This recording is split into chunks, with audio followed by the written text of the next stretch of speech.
Hello students, I hope you remember the formulas of SF, BM and the signs and the rules. Now coming to the application one by one, today we'll discuss the SFD and BMD for a cantilever. First case with the cantilever, that is a point load. So what's the cantilever? Cantilever is a beam which is fixed at one end and free at the other end. And you have a point load at the free end. तो इस case में हम लोग को S F and B M निकालना है. Very simple है. First of all start with taking a section ले लेंगे एट ए डिस्टेंस एक्स ले लिए फ्रॉम द फ्री एंड. तो मतलब क्या हुआ, यहाँ पर एक्स इक्वल टू 0, यहाँ x equal to x. shear force निकालना है, बेंडिंग मोमेंट निकालना है. Let shear force be F x, bending moment be M x. Let's start with this section के राइट हैंड साइड में ले रहे हैं. सेक्शन के राइट हैंड साइड में ले रहे हैं. रिजल्टेंट फोर्स आपको देगा S F. What is the resultant force? यहाँ क्या फोर्स है? Just the one and only W. So that's the shear force. W is Fx equal to W. Very simple. But what is the sign?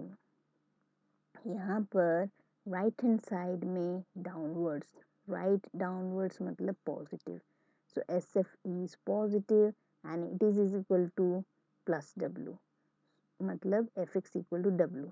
F x is positive, shear force is positive.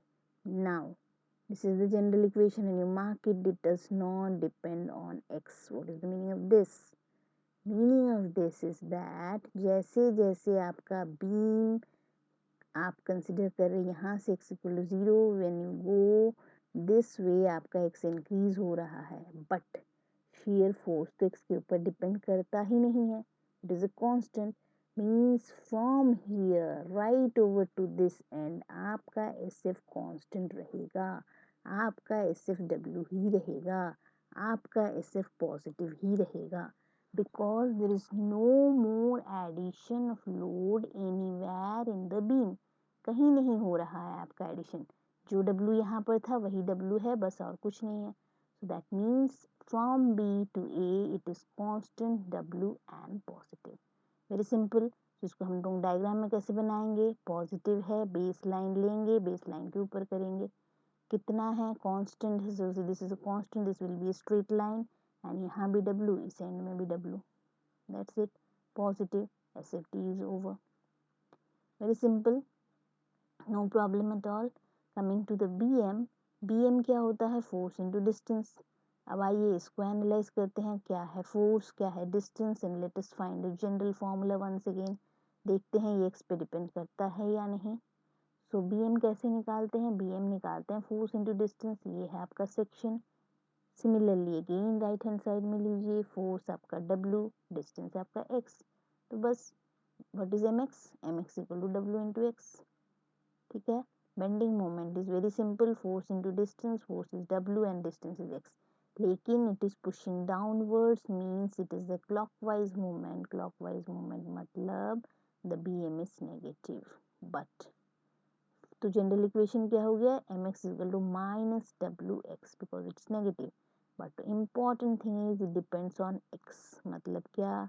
मतलब जैसे जैसे x बढ़ेगा bending moment बढ़ेगा. So here you will have the minimum bending moment and it will go on increasing and increasing. Finally, this will be the largest BM. So you have the formula. You have resolved the formula for mx. Mx is equal to W into x. It depends on x and it is like a straight line equation. Straight line equation है तो कैसे बनेगा? Straight line की तरह बनेगा. लेकिन आपका value change हो रहा है x के साथ साथ. तो आपका फिगर कैसे बनेगा? This is the figure. y is equal to mx. This is the formula. Negative है बोल के बेस के नीचे, फ्री एंड में आपका 0, फिक्स्ड एंड में आपका W इंटू L. ये कैसे मिला? ये ऐसे मिला कि you know the equation this is the general equation. अब आप खाली पुट करते जाइए. आपको फ्री एंड में x इक्वल टू 0 होगा तो यहाँ 0 पुट करेंगे तो 0 हो गया. x equal to L fixed and put किए तो यहाँ L पुट कर दिए तो वैल्यू मिल गया. तो only 3 things we need to find out. What? Dependence क्या है? x के ऊपर डिपेंड करता है, कांस्टेंट है, x स्क्वायर पे डिपेंड करता है, x क्यूब पे डिपेंड करता है, किस पे डिपेंड करता है वो देख लेंगे. फिर हम लोग क्या देखेंगे, साइन देख लेंगे, साइन देखेंगे और मैक्सिमम एंड मिनिमम पॉइंट्स देख लेंगे, जैसे यहाँ पे मिनिमम है और यहाँ मैक्सिमम है. बस 3 things you need to know and then you can easily draw the SFD and BMD. Hope this is clear, this case is clear. Stay tuned for the next case and many more. Thank you.